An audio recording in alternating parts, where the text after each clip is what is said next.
Good evening, ladies and gentlemen, and welcome back to RCI TV. It's a Monday night, and that means it's round 3 of the Lamborghini Super Cup. We started the season out at Kyalami, we headed to a rainy Silverstone, and now we're out at Spa-Francorchamps, one of the best race circuits in the world, for the third round of the All Lamborghini Cup. My name is Ryan Gill. I will be your lead host for this evening. We have Jake Boswell behind the cameras as per usual, and special guest for this evening tonight. We've had a lot of special guests so far for the Monday Championship.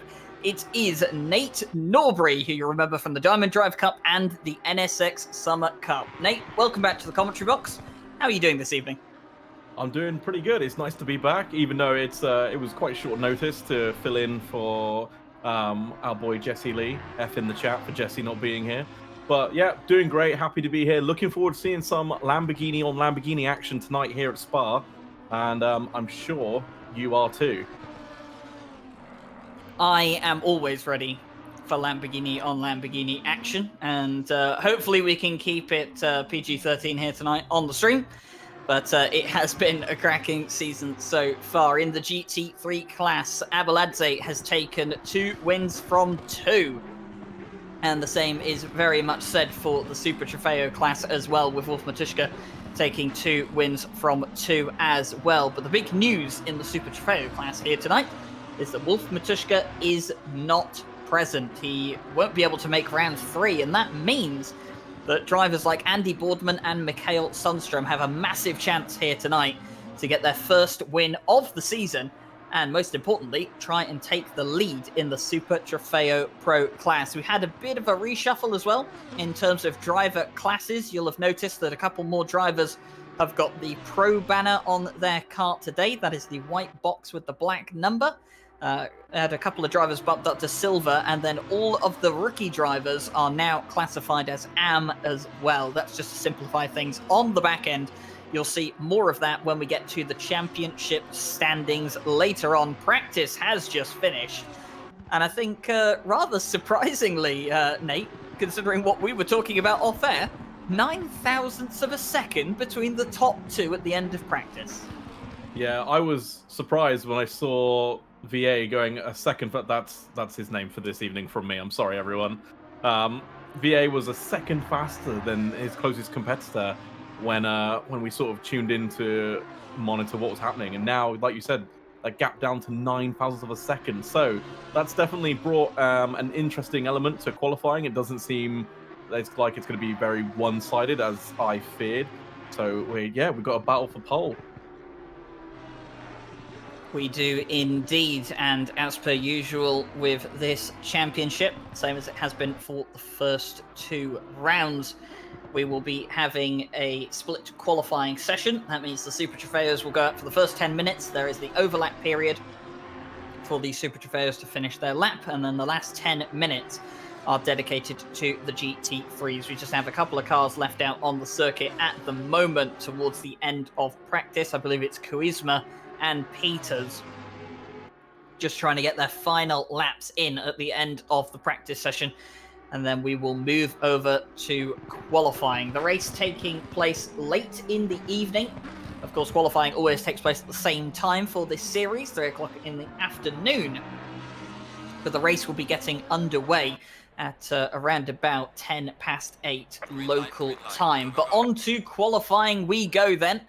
So all the cars line up in the pit lane, and we await the Super Trofeos to head out on the track first, and we'll have to see, in Wolf Matuszka's absence, who can take pole in the Lamborghini Huracan Super Trofeo class. We have the pros and the AMs in the STs out here today, and I have to say, Nate, my money's on Mikael Sundström, but Andy Boardman, we know he's got plenty of pace in this class as well. Yeah, I mean, going off practice times, which is always a dangerous thing. I feel like I always do this whenever I commentate with you. I always go, yeah, Ryan, look at the practice times. It's obviously going to be driver X who's going to win, and I'm completely wrong. But seeing from the practice times, obviously we can only assume maybe some drivers are holding a little bit left in the tank, ready to unleash it, ready for qualifying. But Andy Boardman was fastest in practice of the STs, if I remember correctly. And yeah, but like you said, I've raced against Sundstrom in a few other disciplines before, and yeah, he's mighty quick. So yeah, we can't rule him out. But we also may get a surprise from another driver. Maybe this is their strong track.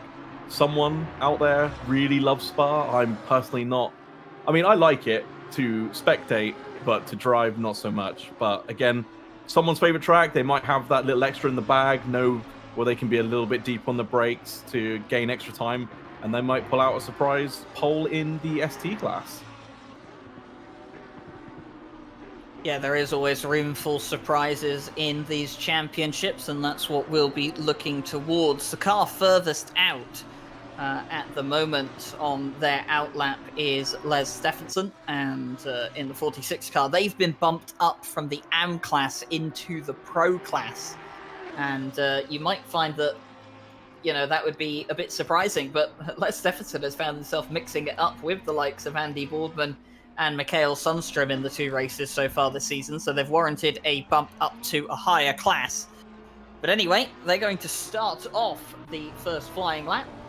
So we will go on board of the Super Trofeo, and here we go. Over the timing line we go, down towards turn 1, the hairpin, La Source. Very famous corner, plenty of accidents down into this corner at the start of plenty of races throughout history, and then on the exit, don't run too wide and make your way down towards 2 of the most famous corners in motorsport, Eau Rouge and Radion. Make sure the car is right on the right-hand side of the circuit. Sweep over to the left, don't touch the curb on the inside, and run as far wide and cut the corner as you dare. Use as much of the exit as possible, and then prepare yourself for the Kemmel Straight, one of the longest runs on this circuit. You'll make your way down towards the Lacombe chicane and Malmedy. Here we go, braking just as you reach the curb there. Ride as much of the entry and the corner that you can on here. Want to maximize the amount of curb you can take. Carry a high gear through this corner, and then maximize your exit through Malmedy as well. Down towards Bruxelles we head, one of the more difficult corners on this circuit. Constantly turning in. It feels like it takes an age for the car to turn in through this corner. Prepare yourself for No Name. Don't invalidate your lap here. Easy to do in qualifying and the race as well. Plenty of track limit warnings coming out from there. So we head down towards Pouon, the double left-hander. Easy corner to get wrong if you clip the curb. Just grazes it slightly and then gets a nice entry into the second half of the corner down towards the Lafagna chicane. Coming in now, this is a chicane you can carry about 3rd gear through here in the GT3 cars. Doesn't seem to hinder the car too much. In the Super Trofeo, maybe going slightly slower, and then into Campus we go. As you prepare yourself for Stavelot, got to run really wide here onto the curb and maximize how much you can take into the entry of Stavelot, and then on the exit as well as you prepare yourself for the run down towards Blanchimont. This is the longest section of the track where you can keep your car flat out. Like I said, the Super Trofeos can go flat out through here in quali trim. They're not so sure in the race. Completely flat, you can see from Les Stephenson through Blanchimont there, and prepares himself for the bus stop chicane. Nice and late on the brakes. Get the car turned in early. Don't hit the anti-cut curb on either side too much, and then maximize your exit here on the curb as much as you can. The 46 comes up towards the timing line, and it's a 2:26.1 for Les Stephenson to start out the session. Honestly, I think the most impressive part of that lap, Ryan, was you knowing every single corner. I was impressed. I was quite blown away because, I mean, I only know a handful of them. So congratulations to you for that, as we see Boardman going a second faster than Stevenson out the gate. So Boardman not messing around. He wants this pole. We saw Andy Boardman do a 2:24.5 in the practice session, although keep in mind those are in very different conditions. It was about 16 degrees ambient and track temperature at 8 o'clock in the evening. This is 3 o'clock in the afternoon. It's 21 ambient, 28 out there on track. So very different conditions to what we saw in practice, but we know that mid-24s are possible. And with Andy Boardman coming out with a 25.0 on his banker lap, that is a very solid lap time to put down to start this qualifying session. Sets him up very, very nicely as we prepare to see the rest of the field take their laps. You won't get many laps around here, will you, Nate? I mean, it is the longest circuit well, one of the longest circuits in the world for traditional circuits, and the longest circuit we have here in ACC. And when you have a very strict window for qualifying, like 10 minutes, you spend most of, well, a good portion of that 10 minutes just on your outlap. Well, yeah, if you think about it, it's 5 minutes from the start of the session to now to put out one lap. Your outlap is going to be, what, 2.5 minutes, maybe 2 minutes 40, depending on sort of how you treat the tires, if you're going to be aggressive or not. And then, yeah, by the time you actually set your first lap, half of your qualifying time is already gone. So getting in, though, that early banker lap just to secure a position could be critical. You know, drivers now... well, I say drivers now, it only seems to be Sundstrom and Van Aken that haven't set a valid lap so far. But now the pressure is on them. They need to get a lap in, otherwise they're going to start not only at the back of their class, but potentially at the complete back of the grid. Yeah, it's going to be difficult. Something I've just noticed is that Alexander Guglia doesn't seem to be here tonight either. Alexander Guglia was a driver that I was hoping would appear tonight to maybe challenge the likes of Sundstrom and Boardman as well, but he doesn't seem to have been able to make it here this evening. That is a shame. He will be missed, but we'll await to see what happens throughout the rest of this session. Not long to go here. Remember, it's a 21-minute qualifying session, and the first 10 minutes count for the Super Trofeos to start a flying lap. So that means, if you look at the timer that we have just up at the top, we don't have very long left. In fact, just over 2 minutes for them to start any flying laps. So for a couple of these guys, this is going to be the last attempt you will have, because by the time they come back around, their slot will be over. So for a good portion of this field, they need to get a good lap in on this time by. Mikael Sundstrom has improved to a 2:24.9, slightly ahead of the likes of Andy Boardman. But we'll have to see what Andy Boardman can do in response at this stage. He is up by 1/10 of a second, which would be enough to take provisional pole at this stage, but he'll be looking for more than that as we see Abukumov come over the line, and they're positioning themselves in 7th place overall in the Super Trofeo class and 3rd in the AM class. Yeah, it's I'm looking forward to seeing where the grid shuffles out, but the most important thing I think is now these cars, I think maybe back to Tim Ireland, are not going to have time, or are going to have time for one more lap. But I don't believe the cars behind them, so what is it, the 23, the 48, the 777 and the 35, I don't believe will have time for another lap. I don't think they'll make the line in time, because the crossover period will happen. So we'll have to wait and see who can, as we see a car just slightly going invalid on the track map there, went from orange to light blue. As we now await Boardman, just a couple more corners to go. Blanchimont then coming down to, well, I call it the bus stop. It's officially no longer known as the bus stop. But as Ryan mentioned in the first on board we had nailed the braking point. Don't catch the curb. It will unsettle the car on the right and then the left. But he seems to have got it clean and tidy through. Is it a faster lap? It is, but only by 0.006 of a second. Yeah, only improving by 0.006 of a second. It's not enough for Andy Boardman. The good news for Andy Boardman is he did cross the line before the Super Trofeo session expired, which it has now expired. So that means that he will get the chance to finish this flying lap that he's just started. As for the rest of the Super Trofeos crossing the line now, their session is done, and they will have to live with whatever results they get. Joe Dorber, though, look at that, only half a second off the likes of Mikael Sundstrom. A good lap in from Joe Dorber, as it seems that Thomas Baranowski goes up to 5th overall in the Super Trofeo class. And I think the big thing for me looking right now at the qualifying standings is it's been a bad qualifying session for Steven Van Aken in the 420. Got himself mixed in right among the AM cars. He was one of the drivers that was bumped from AM up to Pro based on results in the first 2 rounds of the season. But not a good qualifying session for him. Let's hope that his race pace turns out to be much better than what he showed here in qualifying as we look back towards Andy Boardman, who is still on a valid lap. By the way, the GT3 cars have come out onto the circuit. They're starting their out laps, but we'll keep ourselves with the remaining Super Trofeo cars for this moment, because as it stands right now, they're the laps that matter.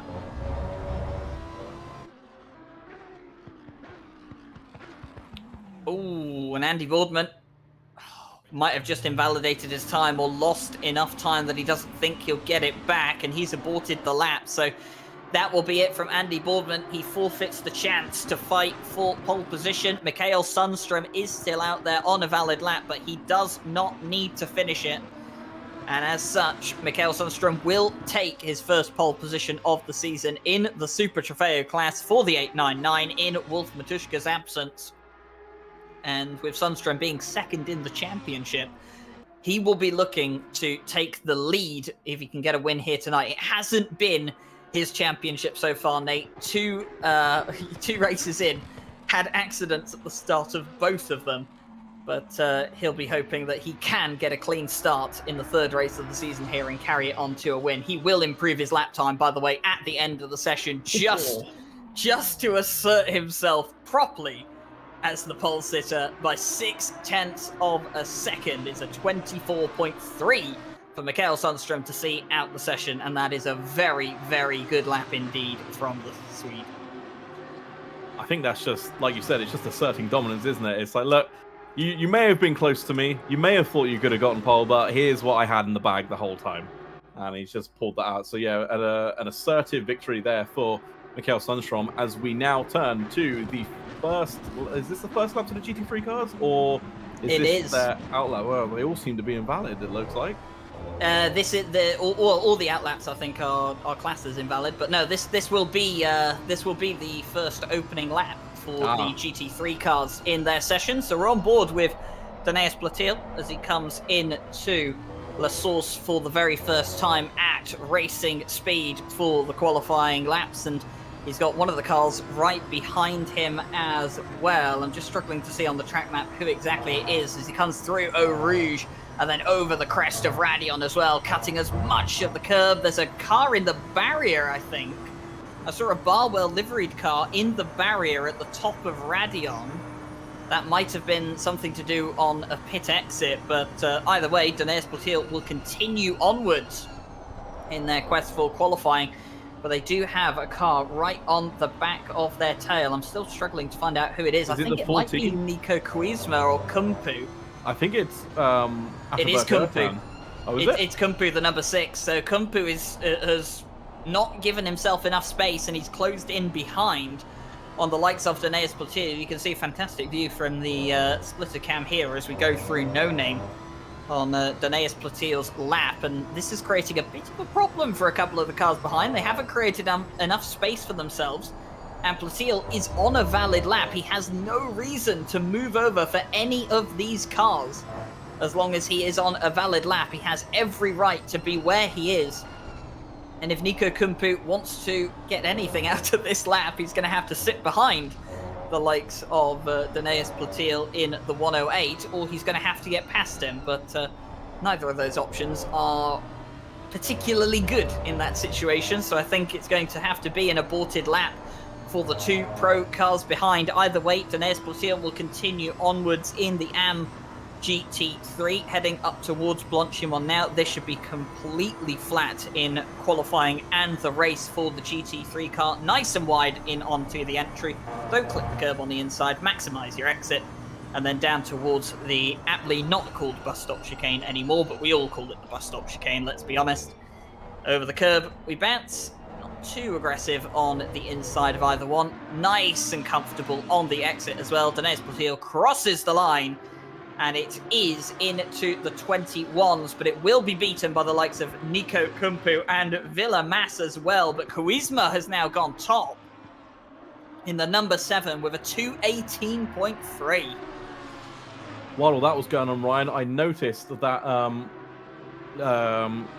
Ertan had a little bit of an incident in Blanchimont and had to recover the car to pit lane. So again, he's now only going to have time for one flying lap. Well, Atabek Ertan, that's not ideal because Ertan was one of the drivers that we highlighted at the start of the season that could challenge Abeladze for the title. He is the reigning NSX Summer Cup champion, remember, from the pro class. So Atabek Ertan, wanting to retain that Monday championship crown, kind of has to get it in gear. Had to miss out last week on Silverstone, unfortunately, so they didn't really get to race, and they really do have to book their ideas up. But the driver that is currently leading the championship in the GT3 class, Abeladze, has come out on fire again. It's a 2:17.7 for Abeladze in the 5.79, 0.6 of a second clear for provisional pole, and looking very comfortable indeed. Here is Andre Verona in the 402. Lovely stealth black livery on that Lamborghini, up towards the timing line for their first valid lap, and up to second they go on their first time of asking, and that is not a bad attempt indeed. Just 0.4 of a second off provisional pole. That is close, but not as close as we saw in practice. But while, again, all this is going on, I'm just watching the timing screens, and it just seems that VA is going slightly quicker on this lap now. It did seem when we cut to him with the cameras there that he was stuck behind, I don't want to say a slower car, but maybe a car that didn't quite match his pace, for putting it politely. So I wouldn't be at all surprised if we do see the pole time, or the gap from first second, ever so slightly increase over the next lap. And if anyone's wondering why is Bazagi not out in qualifying, the number 8 GT3 car, he was disqualified from qualifying just earlier on for leaving in the wrong time slot for his class. Obviously, we had the Super Trofeos going first and then the GT3s to make sure that two car classes of very different speeds across the circuit do not mix. And, well, the ruling from the stewards is if you go out in the wrong time slot, you will be disqualified from qualifying, and that's what's happened to Bazagi. He will start at the back of the grid behind all the Super Trofeos, so he has plenty of work to do before the race has even started here tonight. But we're looking at Abeladze, who's coming back around now, up towards the timing line, is up by a massive amount and goes 1.2 clear for provisional pole. And if anyone's going to have a reply to a 2:16.9, I will be very, very surprised. Oh, it's gross. That's so fast.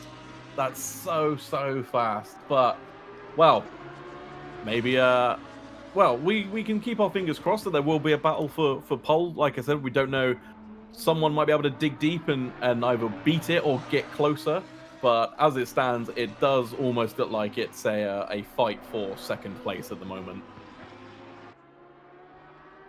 Does look like that at this stage. We'll have to keep a monitor on it and see how everything changes. Of course, qualifying is not going to be the main determining factor here today. Plenty of overtaking opportunities here at Spa. Accidents can happen early on in the race, and strategy will be important to remember as well. We'll get into all of that a bit later on. Here is Atabek Ertan, who Nate had highlighted earlier, saying that he had a bit of an accident on his first flying lap, so had to return to the pit lane. That means he's only going to get, well, 2 flying laps out of this by the looks of it. I think this one will count for a flying lap as Atabek Ertan crosses the line and goes up to third on his first attempt that he does complete successfully. So throws himself up into third place. He'll be happy to at least get a solid banker lap down. But wow, we'll now only have 1 lap left for this session. Meanwhile, Carlos Calatayud crosses the line and goes second provisionally in the silver class. The Spaniard putting on a good performance. They'll stop the car and return to pit lane. That is their qualifying session done. Ryan, I don't want to say it, but VA is going quicker again. If you have a quick glance at your timing screen there. He is indeed. He's about 0.4 of a second up, isn't he, as he comes out of the bus stop chicane again, up towards the timing line. Oh, and it's 1.5 clean from second place, and that's a perfect 1.5 as well. You can't get any better than that. A 2:16.7 for Abeladze. That will be the end of his qualifying session. Returns to pit lane triumphantly, and unless Ataberk Ertan can find 1.6 seconds in the space of half a lap around here at Spa-Francorchamps, that's going to be a third consecutive pole position for our championship leader. Ertan will be hoping that he can put himself on the front row of the grid. He'll be hoping that he can get himself ahead of Abeladze before they get to the end of the first lap in the race. That's going to be his best chance here today. And Ertan, looking at it right now, he's up by 8.5 tenths of a second. He has a lot of time on his plate at the moment, but I'm not sure he can find another 8 tenths of a second in this final sector. I'm happy to be proven wrong, of course, but Ertan up on his time at the moment. This would secure a front row start, I feel. There are cars behind him going quicker. Nico Kumpu, Vlad will, as well as John Eraser. But I don't think any of them will be able to challenge Ertan for that front row spot. Gets a bit twitchy, but comes over to cross the line. Ataberk Ertan, he'll put it within 6 tenths of provisional pole and will throw his car onto the front row of the grid. It's a solid effort from Ataberk Ertan, and Nico Kumpu will improve their lap time as well to throw themselves up to third place provisionally. Unless the likes of Kuizma and Eraser can change all of that, I don't think they will. But one thing is for sure, Abeladze is your pole sitter for the third race in a row. I got a bit excited there as Ertan came around the final corner because the timing board jumped up. I think it said he made a gain of like 1.2 seconds. I was like, whoa, that's going to be a bit close. But then unfortunately, maybe the little bit too squirrely on the exit and lost a bit of time. But and that is qualifying over. So congratulations to our pole sitters of each class. But as we both know, Ryan, no points on a Saturday. Well, there are points on a Saturday for the pole sitter of the GT3 and the Super Trofeo class, but as far as every other car goes, it won't be any points for them. However, before we get into the race here tonight, whilst we wait for the cars to form up on the grid, we will, of course, have to talk to you about the championship standings. And, well, it's no surprise who will sit at the top of the pro standings for the GT3 cars. It is only going to be one man. It's the 579 of Abeladze with 144 points. 2 wins, 2 fastest laps, and 2 pole positions. Can they make it 3 consecutive hat-tricks here tonight? Nate will probably tell me he can. But we'll have to find out what exactly will happen. Second place in the championship, Dario Berzaghi has to start from the back of the grid for a qualifying infringement, and that will punish him severely. Jordan Daly, third in the championship, 95 points. John Eraser, who has been bumped up to the pro class, alongside the likes of Kumpu, Roskam, and I believe Korati as well. So they're all up into the pro class from the silver class. They're on 85, 84, 72, 48, 44, 41, and 40 points respectively. Ertan, of course, did have to miss the last round, so that's why he's at the bottom of the pro standings. As for the silvers, we did bump a couple of AMs up to silver, but it is Vesa Latinen that leads the way with 50 points from Vlad Will and 48, and Matthew Kingston Lee with 47. Only 3 points separate the top 3 in silver. It is very close. Martin Peterson is one of the drivers we bumped up to silver, along with Mark Peters. So both of those two sitting on 42 and 40 points respectively. Sontag also on 40 points. Daniel Durrett on 31, and Carlos Calatiad on 25. He only scored in the first race as he was not available for Silverstone. Moving on to the AM drivers, though, we have our Japanese driver Masatoshi Kaneko still leading the way in the AM class despite the poor race that they had out at Silverstone, but only by 1 point. Rudy Filmater and Daniele Ricciardo both on 30 points. And don't forget Hubert Halser as well on 28. 3 points separate the top 4 there as well. It's so close up at the top of these classes. And then 24 points for Rob Quantrill, followed by Alex Hutchinson with 13, Andrew Lysenko with 10, Kari Hapanimi with 6, Luis Villamas with 5, and Michael Jakobsen, who has unfortunately had to sign out of the championship. He's down in 10th in the AM class, and I do believe we have a couple more drivers with no points. Yes, Chris Humphries has got 3, but then Stefan Berner, Daniel Farrier, Mark Webb, and Daenerys Platil have no points. Platil, of course, making his first appearance this season in the championship. As for the Super Trofeos, well, it's no surprise who sits at the top of the order here, Wolf Matuszka. But he's not here tonight, and that means that Mikael Sundström, who is 33 points behind, has a fantastic chance to take the lead of the championship. Les Stephenson, who has bumped up to pro, he is 3rd in the pro standings, but just 1 point ahead of Andy Boardman, who is only 1 point ahead of both Stefan Van Aken and Joe Dorber on 88 points. See, it's close all around. Alexander Guglia, who has only attended 1 race this season, he's on 48 points. It's a shame he's not here tonight. Both Chris Ribelar and Tom Otti have signed out of the championship. We will not see them this season. As for the rest of the Super Trofeo field, in the AM class, we have Miska Suominen, the Finnish driver, at the top with 74 points, followed by Thomas Baranowski, and then RCI's very own Tim Ireland in 3rd place. 52 points for Richard Hutchins, and then RCI's very own Joe Gleason with 25, and Nicholas Smith with 23. Abukumov has not appeared in the first 2 rounds. They make their debut here today. And the same goes for Radu and Zeliko Madso, all 3 of those drivers on 0 points. They'll be hoping that they can pick up some serious points in the first race they'll be attending this season. So, Nate, with the championship standings out of the way, with the grid sorted out and preparing themselves to go, they have just under a minute and a half until the formation lap begins. It's 8 o'clock in the evening here at Spa-Francorchamps. It's 17 degrees ambient, 17 degrees on track. We have a 75-minute race, no required pit stops for all the drivers here tonight. Who is your pick for the win in the GT3 and the Super Trofeo class? I don't want to pick anyone because I always give them the commentator's curse. I always go, again, X driver will win, and then that doesn't always happen. But arguably, you'd have to say VA has got the best chance of winning here. You know, over half a second faster than the closest car to them in qualifying, and they seem to do it with ease. The laps we saw, or the parts of the laps we saw, the car just looked like it was on rails. It didn't seem like it was sliding, like he was fighting with it.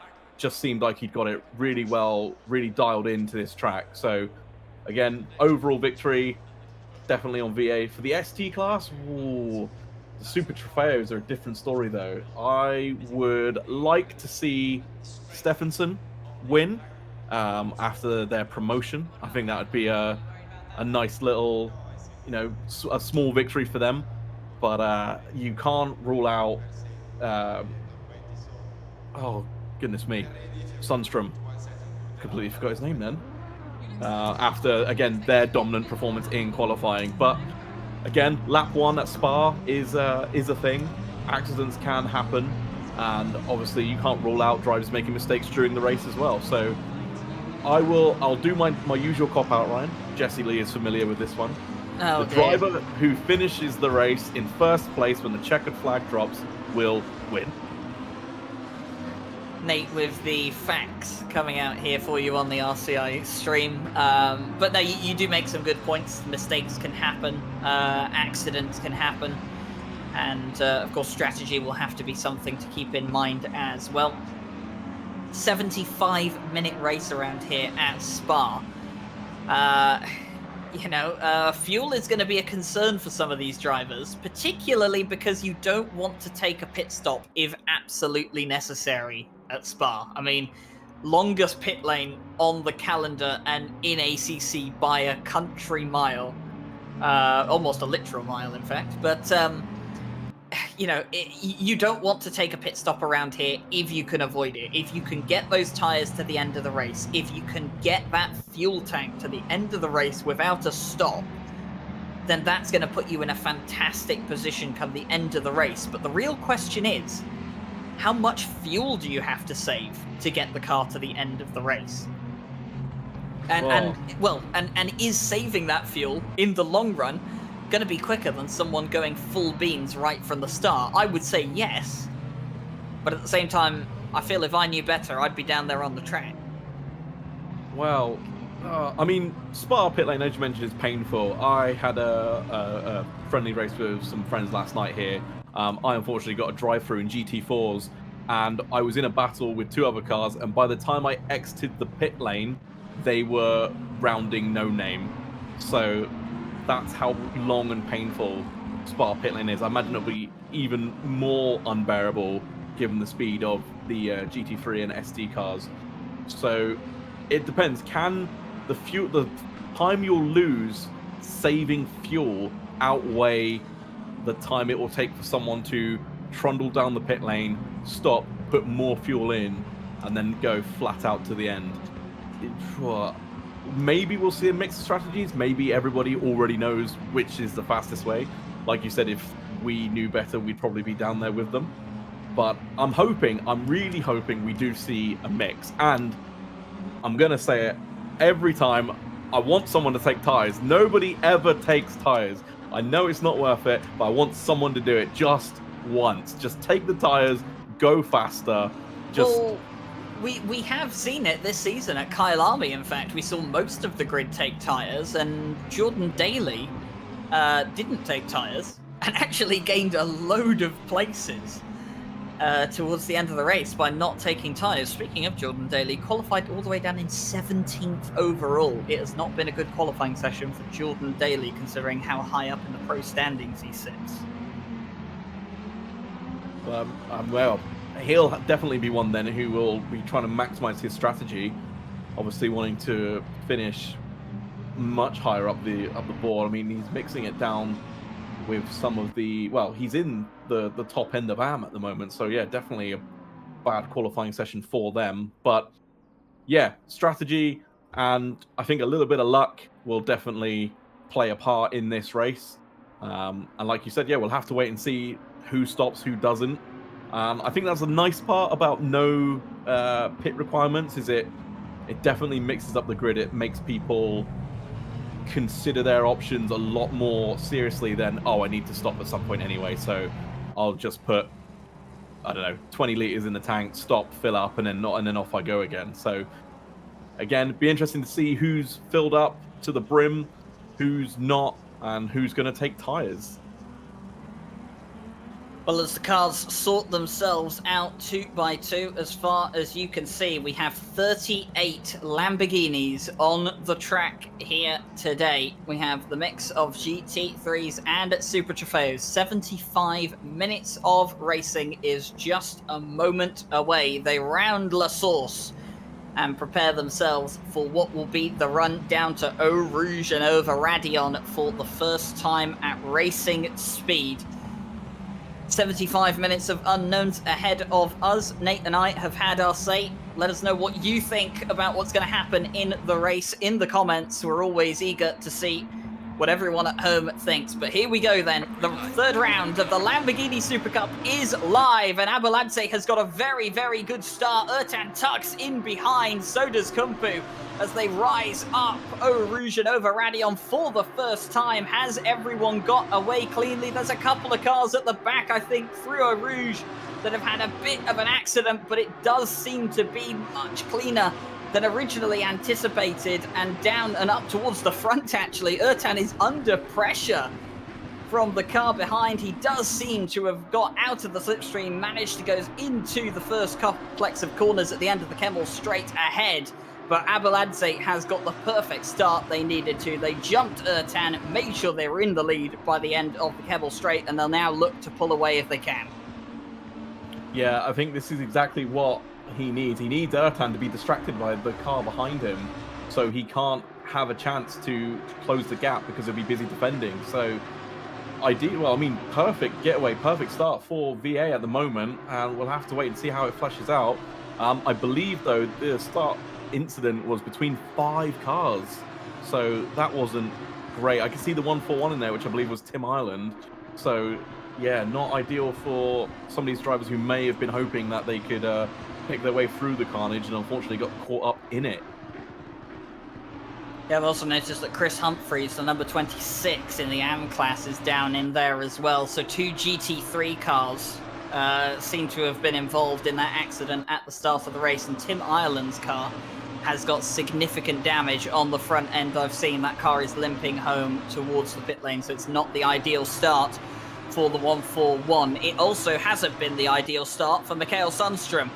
He was on pole, but he's not leading as we come towards the end of the very first lap. Andy Boardman has managed to jump ahead of him and actually managed to jump ahead of Lysenko as well in one of the GT3 cars, but that place is now being given up, and Andy Boardman will now have the 899 of Mikael Sundström firmly in his mirrors. We've got a GT3 car off at the bus stop chicane as well. It is kicking off, but the most important thing, Nate, that I have to say is it has been a cleaner start than what we've seen in the past here at Spa. Usually when you have, 30, 40 cars going up towards Eau Rouge and Raidillon for the first time, it can be chaos, but they have got through mostly in a clean sense. Just a few cars caught up in an incident at Eau Rouge for the first time. Yeah, I was fully expecting a wreck from probably the first 5 cars back to the last car in 38, but fortunately I've got a car off at the top of Raidillon. Oh, someone was off. It was Danaeus Platil, the 108. The 108 was just off at the top of Raidillon. I've just noticed that. They didn't come back onto the track. It was well held by the 108. We'll see it here. Replay courtesy of Jake Boswell. Just loses it over Raidillon. Goes around. Oh, well avoided. Yeah, everyone did well to avoid that. That was very, very well done. Danaeus Platil might get into a bit of trouble with the stewards for not holding his brakes in that situation, but we'll have to see what they make of that. That is a reminder today. We do have live stewarding like we have had for the first 2 rounds, so the stewards will be looking at all the incidents that happen out on the circuit, and they'll be giving their judgment as they see fit over the course of the race. So we'll bring you any updates on any penalties as we progress. Looking at John Aracer, though. We were looking at John Aracer, and now we flip back to Andy Boardman, who is fending off from Mikael Sundström. Mikael Sundström, who wants to take the lead back in Super Trofeo, and he's going to get on the inside of Andy Boardman. That will turn into the outside, and has Mikael Sundström got it done? He goes wide. Andy Boardman is still there. He's going to be forced to the outside line, and Mikael gets it done on lap 2 of the race, takes the lead back in the Super Trofeo class. Yeah, I think there was a little bit of a bumping and grinding coming into the left-right there, but ultimately both drivers clean enough, gave each other the racing room, and yeah, another great example of hard but fair racing. Yeah, some very, very good racing between the likes of Mikael Sundström and Andy Boardman, but Andy Boardman, he knows what's at stake here today. Wolf Matuszka is not here. This is going to be the best chance at a win either of these two get this season, especially with Alexander Guglia not being here tonight either. Les Stephenson is got a GT3 car in between these, in between himself and these two.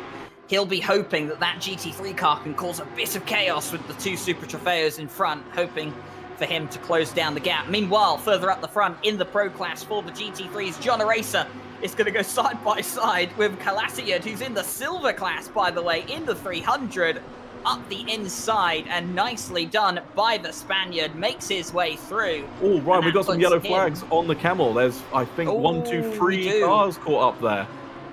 So there's been an instance somewhere that's caught out a bunch of drivers. 79 has returned to pit lane. I'm not sure who that is. That's Hauser. The 79, Hauser, has returned to the pit lane. He is in the Barwell liveried car, so I believe his car has probably suffered some damage.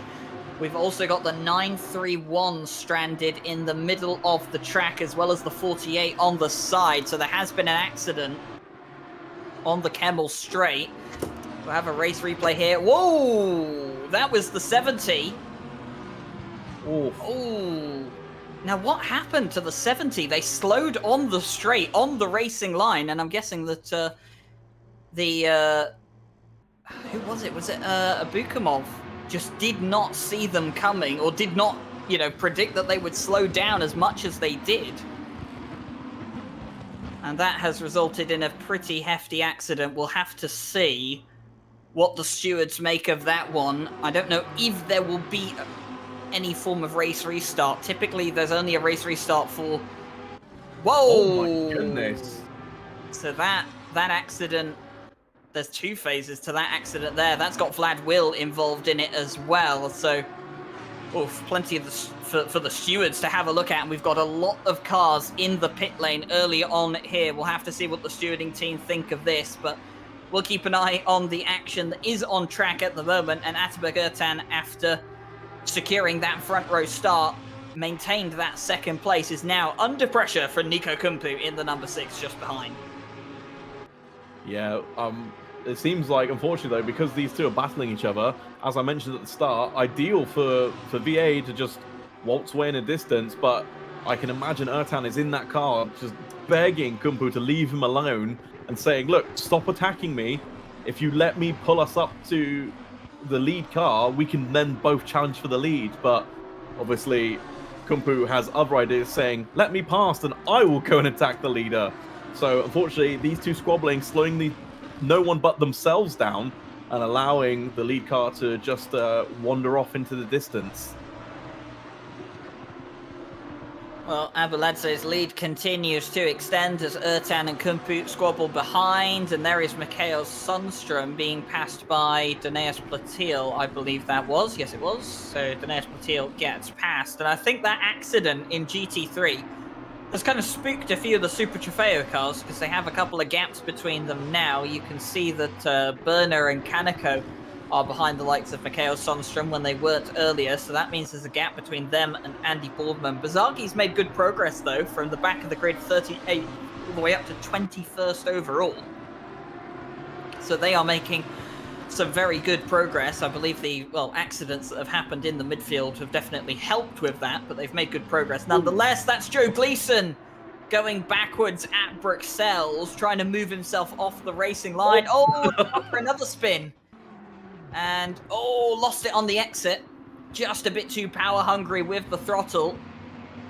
And keeps himself stationary and then moves off the racing line. Waits until it's safe and just a bit power hungry on the throttle again. And that sends Joe spinning for a second time. But he has got it back moving on the track again.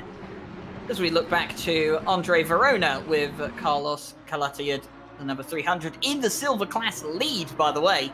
Now challenging for 5th overall.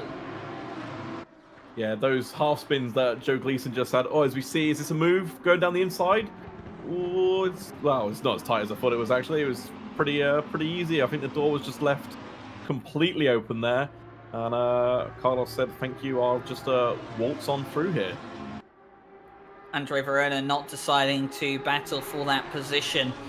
Remember that points in this championship are allocated on your overall position in car class, not skill class. So that means that as a silver or AM car, you can actually earn more points for your position in the standings by finishing in a higher position overall. And that's what a lot of these teams will, a lot of these drivers, will be looking at here today, specifically Carlos Calatayud, who had to miss Silverstone.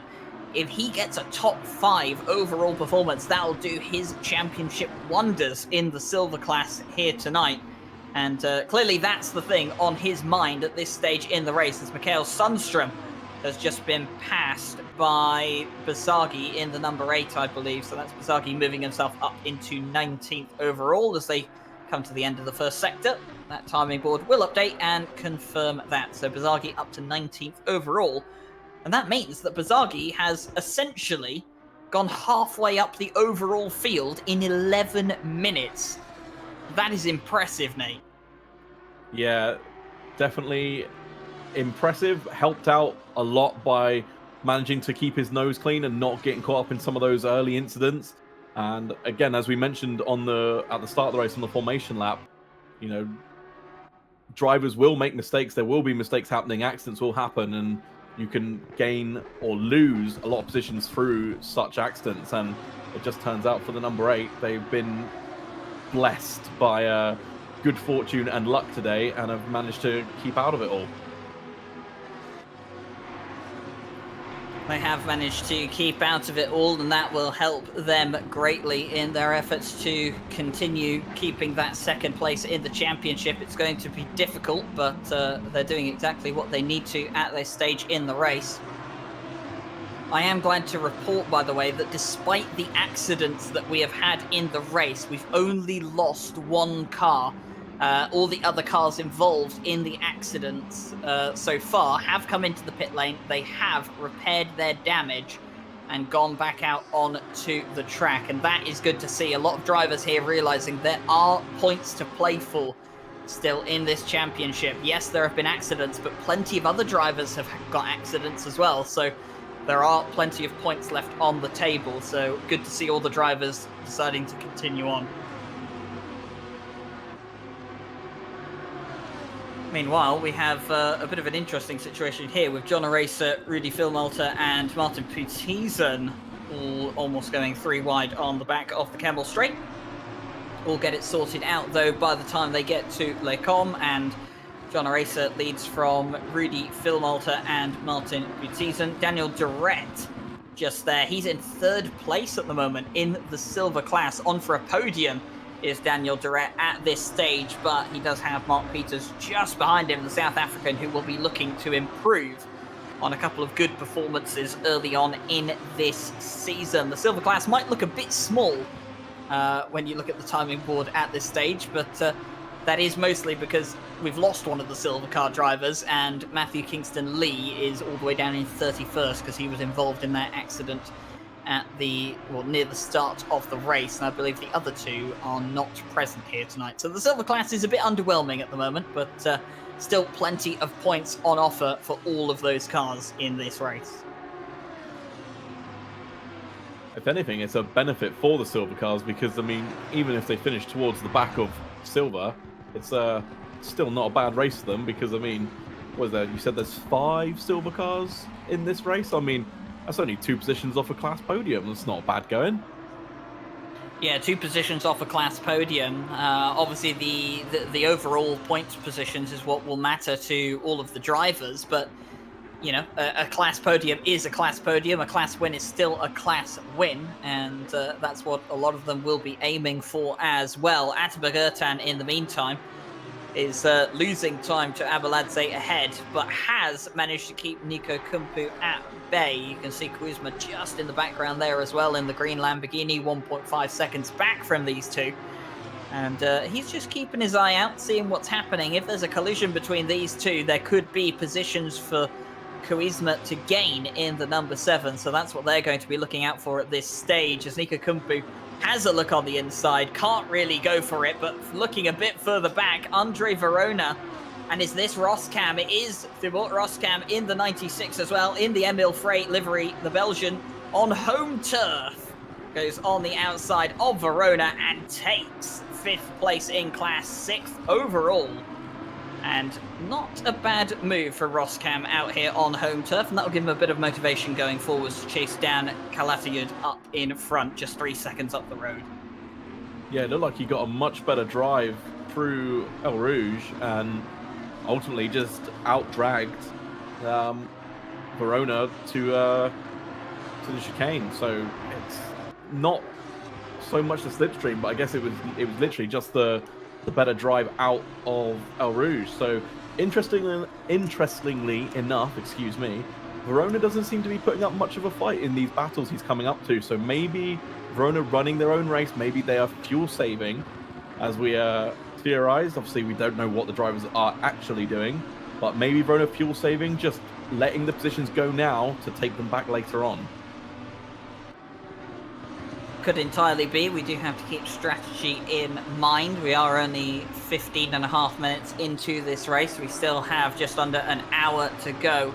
We'll have to see how those strategies filter out towards the end of the race. I imagine some drivers' strategies today have been rather shaken up and maybe recalculated after some of the incidents that we've seen. And but especially the likes of Bazagi, maybe, who qualified towards the back, his strategy may have changed completely now that he's up in 18th overall and had a fantastic start. So It's going to be interesting to see how all of these drivers approach the rest of this race. Looking at Martin Putis, and he's sitting 10th overall in the Barwell Motorsports car, chasing down Rudy Philmalter, who is in the lead car for AM at this stage in the race.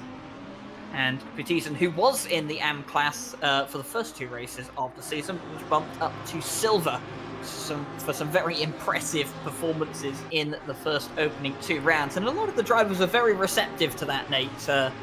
I found in the chat when it was proposed which drivers would be moved up into a different class, because it was judged that they could be in a higher class for their skill level. So a lot of drivers very receptive to that, and I think that's always a good thing when drivers aren't afraid to go up into a higher class and try and mix it up with some of the quicker drivers. Yeah, it's all about really pushing yourself and challenging yourself. I mean, I'm not that type of person. I'm quite happy to sit in a class where I'm comfortable at, and just sort of run my own race and do what I need to do. But I do know people who have pushed themselves into higher classes, be it from AM to silver or silver to pro, just so they can get that knowledge, that experience of racing with the quicker guys, which ultimately improves them. So, I mean, by me keeping myself in silver, I'm probably only handicapping myself, but that is my skill level. That's where I'm comfortable at. And by all means, if you got the confidence to go up a class, or potentially even 2 classes, if you think you're that fast, then, you know, more power to you. John Racer at this stage in the race, having a good look at Andre Verona, and Andre Verona seems to be a bit slow at the moment, moving over for a couple of cars you can see there. I wonder if that Barwell car has a problem, because Andre Verona does seem to be going very, very slow. The 402 losing a bunch of positions in very quick sequence. Oh no, that wasn't Andre Verona. Sorry, that was one of the cars caught up in the original incident, wasn't it? One of the other cars. I'm not too sure who that was exactly, but we'll have to see how that continues on outwards. It is a bit difficult sometimes to identify drivers when everyone's in the same car. It's the one problem with Cup Series sometimes, but. John Racer will continue onwards and has Rudy Philmalter right on his tail. Rudy Philmalter doing a very, very good job out here in the AM class, really mixing it up with some of the faster drivers. And I think if we look back to the results, Rudy Philmalter got a podium out in the AM class at Kyalami on home turf, and then went out and got another podium. Yes, they finished 3rd. Out at Silverstone. So 2 podiums for Rudy Philmalter, looking to now add a win to his collection of a 2nd and a 3rd place so far this season, as Daniel Durrett just goes a bit wide there, and I think he's just lost a place out to Martin Putisen. I just want to call out chat for calling me a sandbagger when I'm definitely not. I know one person who is a sandbagger, and they go by the username of Pixel.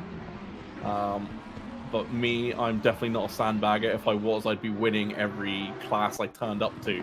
As we get a race replay here, a little nudge there from Stephenson to didn't see which car they hit, but it seemed like a little love tap. Everyone got through it cleanly and fair. Well, not cleanly, but everyone was still pointing the right way. So I suppose no harm, no foul. Seeing as Stevenson came off far worse from the incident than the vehicle that they hit. Yeah, we're still awaiting the stewarding verdict for a couple of the accidents that happened at the start of the race. I have seen that a warning was given out. A couple of warnings have been given out, actually.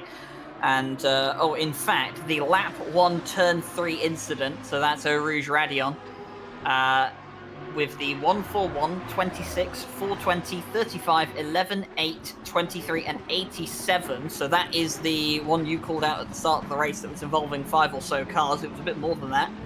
Has been judged as a racing incident. Several cars following close to each other, causing concertina effects when cars ahead slowed down suddenly.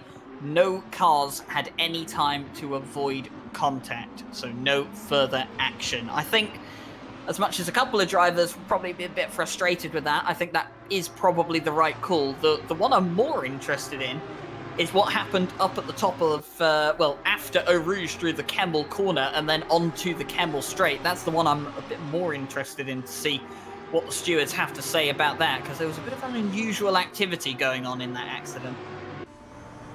Yeah, I mean, we saw a car upside down sliding across the barriers, so it's... We saw another car going very slowly on the racing line, as well as Martin Putisen on the outside of Rudy Filmalter, and manages to make the place up. So there he goes, and the second place silver driver puts himself up into 9th overall, and that now means that Daniel Duret will have a good chance at taking the 99 South African Lamborghini.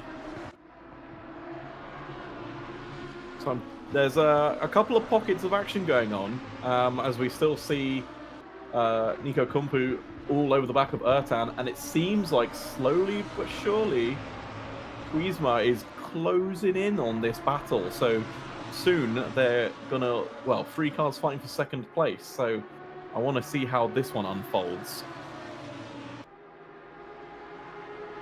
Yeah, it was something to keep an eye on, that Nico Kuizma was kind of just sitting there behind, patiently biding his time, slowly catching these two, and has now got within striking distance, just half a second separating each of these cars.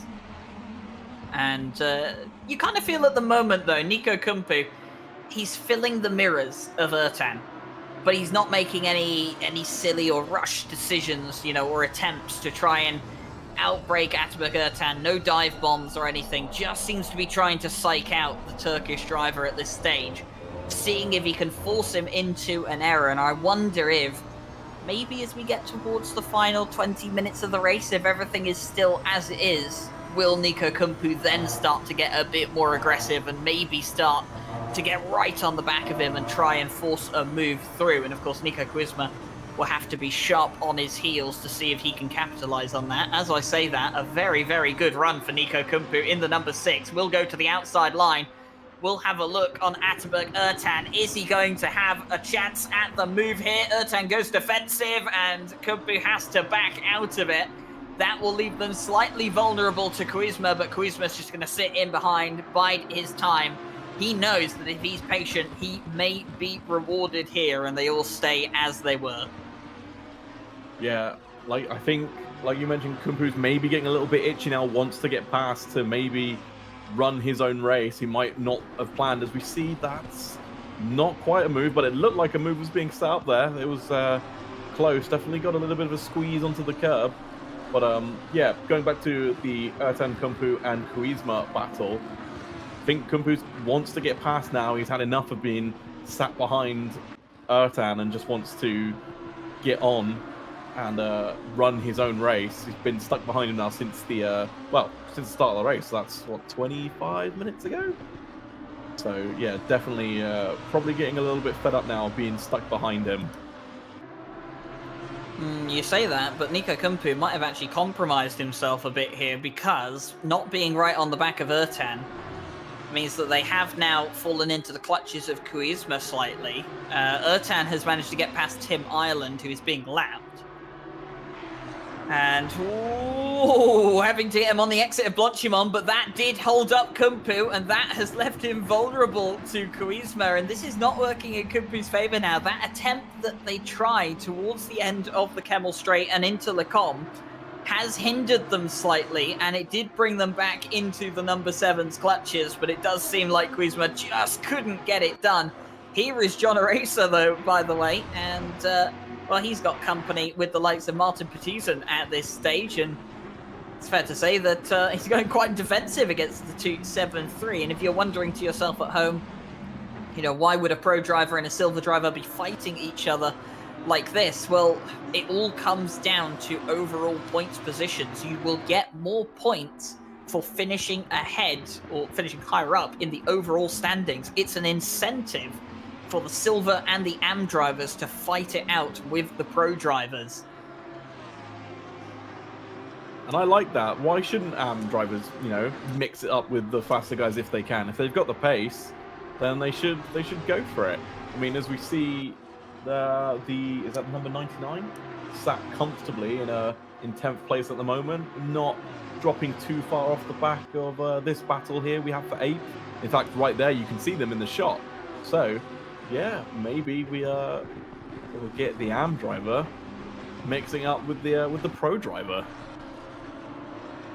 It does seem to be battles all around. In the Super Trofeo class, by the way, it has kind of sorted itself out a bit. Mikael Sundström and Andy Boardman still lead the way in that class. Sundström with a 3-second lead over Boardman.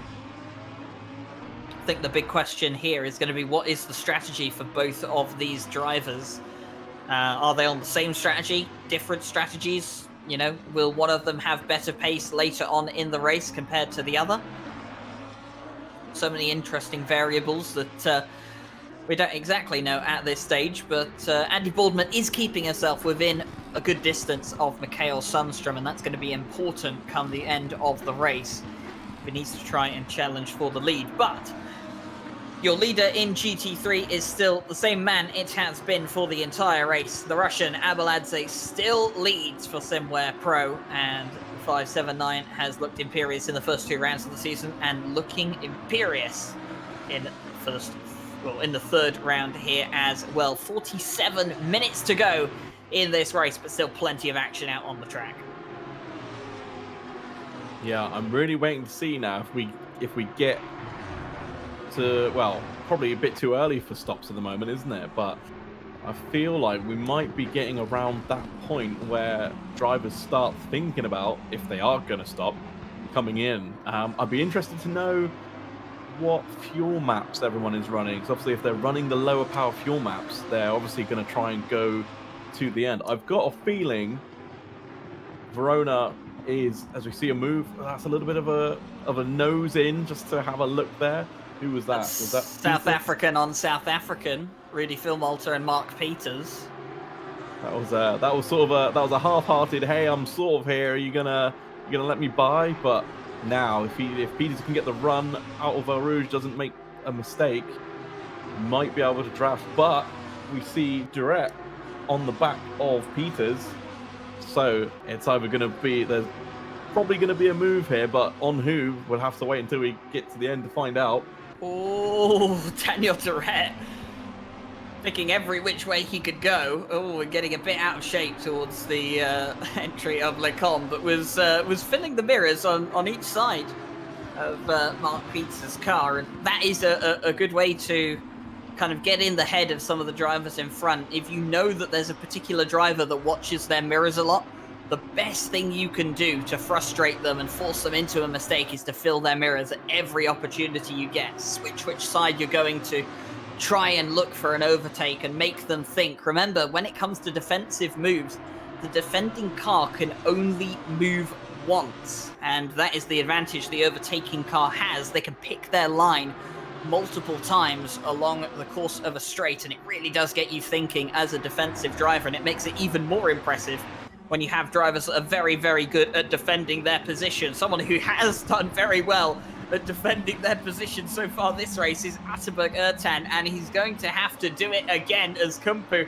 is right on his back. We've got a car moving out of the way for the likes of Nico Koizma just in behind. But in terms of Ertan and Kumpu, the battle had kind of quieted down for a couple of laps, but Kumpu's regained his pace. He's got right up to the back of Ertan as the sun starts to set here at Spa-Francorchamps, and you couldn't really have a better setting, could you, for a fantastic battle around here at Spa? Yeah, it seems these two, as we see Kumpu going quite wide there, it seems that they've dropped Koizma. I'm not sure if Koizma's had an issue somewhere, or if maybe these guys have just decided to turn it up a notch. But yeah, so it seems they've dropped Koizma, so it's just back to these two. And again, Kumpu really, really wants to get past. You can see him swerving left, right, trying to find a way around, running a little bit wide there, but still in play. And now, unfortunately, he's dropped back a little bit, cost himself some time by running wide there. But like you mentioned, Ryan, if you really want to frustrate someone who drives in the mirrors, just not weave around, but get all up in their mirrors, let them know you're there, and while frowned upon, it is not against the rules to throw in a cheeky flash every now and again as you come into a braking zone just to get them to look up. Yeah, flashing drivers is a strategy that should be familiar to anyone who knows GT3 racing, and well, John Racer's having to go quite defensive here against Mark Putizen. But all of these guys, you know, kind of battling each other. They know that the overall points is what they're going to be looking for, so they have to think about every position that they're in. If you lose a position to an AM driver as a silver or a pro, it does affect your points that you'll get at the end of the race, and that makes for a very interesting and what has so far been, with a couple of class amendments made in between round 2 and round 3, it's made a very, very close championship. I mean, we saw it, didn't we, Nate, in the standings for silver and AM. You know, there's about 3-4 points between 4 drivers, you know, in silver and AM. And it's made it so, so close and so, so interesting. And I can only hope that by the time we get to round 5 to end out the season at Monza, the Temple of Speed, you know, that we have a couple more drivers, you know, up and in those points positions where we can have, you know, well, we can go into a season finale with 5 or 6 drivers in each class having the chance to compete for a win in the championship. Well, between first place in silver and 6th place, there is 10 points. And I think between first and... Oh, is there a move around the outside of not bus stop? That was a racer defending from Putizen, and it was very, very well done indeed. That was, again, hard but fair racing, as we see a couple of cars just moving around, trying to maybe force a mistake from another driver, but they're still side by side. Now, not quite side by side anymore, as we see, is that Peters tucking behind? No, apologies. Eraser is tucked in behind Putizen, he's lost the position. Oh, here is Daniel Durrett and Mark Peters. Durrett's on the inside line. Oh, Peters is going to have to cut Radion. He'll have to slow down to avoid a track warning or drive-through penalty. Does so and concedes the place to Daniel Durrett. Here's John Eraser. He got taken into La Source. He's going to try and take it back at Les Combes. On the outside line, turns into the inside line. Is he going to try and hang it around the outside on the second sequence? No, not quite. But he is going to stay with the likes of Martin Putizen. He's going to have to try and keep with the 273, and maybe he can take that position back when they come onto the run at Blanchimont. Yeah, it did look like Putizen got a little bit squirrely coming onto the power, but managed to ultimately just collect it up and send it forward. So, again, another lap that the Rays is going to have to wait to try and make the move. But, yeah, there seems to be a couple of good battles. We've got a yellow flag in Sector 3. It's the... Oh, and this is Kumpu, and there's a back marker in, and there's contact! Atabak Ertan and Nico Kumpu have both gone... They've had contact into Blanchimont. There was a back marker involved as well. I'm not sure if it was a GT3 or a Super Trofeo. Judging by the way they caught it, and Ertan taking to the grass there. Oh, this is a replay from a bit earlier on, it would seem. This is on lap 12 between Atabak Ertan and Nico Kumpu. That is much earlier on. Ertan has come into the pit lane. So whether he believes he's got damage that he needs to repair, or whether he was going to stop anyways and has decided, okay, well, I'll take this opportunity to stop now. But either way, contact between second and third. Yeah, I think that had been brewing for a while. We could see Kumpu was getting a little bit feisty, a little bit angsty, really, really trying to get past. And then, unfortunately, just didn't seem like Ertan was ready to let the position go. And unfortunately, just the lightest of taps. I don't believe Kumpu hit the wall, although they are in the pits now, as we see them there on the left side coming down pit road, and it seems that Ertan has had the car recovered, so maybe there was significant damage to the front of that vehicle. John Racer's gone around. John Racer's gone around in the 699 after Radion. He's got the car pointing in the right direction. And what happened here? Oh, he's done it on his own as well, hasn't he? He's just lost it coming over Radion. Oh, and there we go. Oh, didn't touch the wall though. That's important. Held the brakes as well, very well done, and cleverly as well by John Eraser. Got the car pointed in the right direction quickly. And although he'll have lost places, he hasn't lost too much in the grand scheme of things. Yes, it's disappointing. Yes, he'll be frustrated.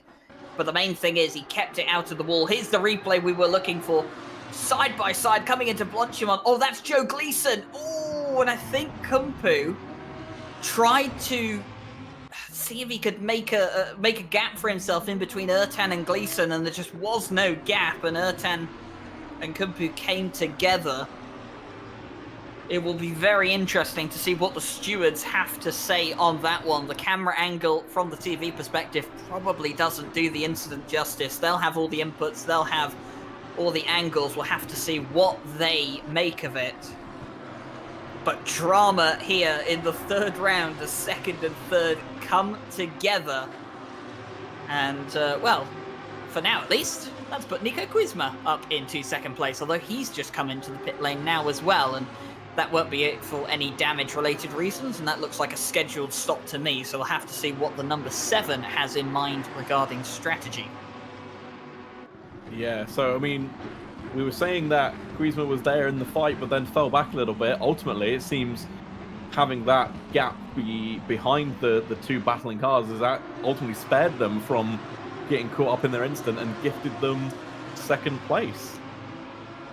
Well, it's what I spoke about earlier. Kuzma was kind of just sitting back, watching what they were doing, not wanting to get too involved, remember. Every time he had the opportunity to go for a move, he wasn't too keen on it, was kind of just happy to sit in behind, and you can kind of see why now. Nico Kuzma didn't want to get involved, just wanted to bide his time and see if there was going to be contact, what he could make of it. And, well, by keeping himself in the right position, I think he has gained out quite a bit of time on those two cars, but he comes into his box and will start serving his pit stop now. As for Daniel Duret, they found themselves up in 8th place overall at this stage, or actually now 7th as Kuzma's come into the pit lane. So Daniel Duret up into 7th overall. Oh no, oh, Daniel! That's big damage. Lost the car.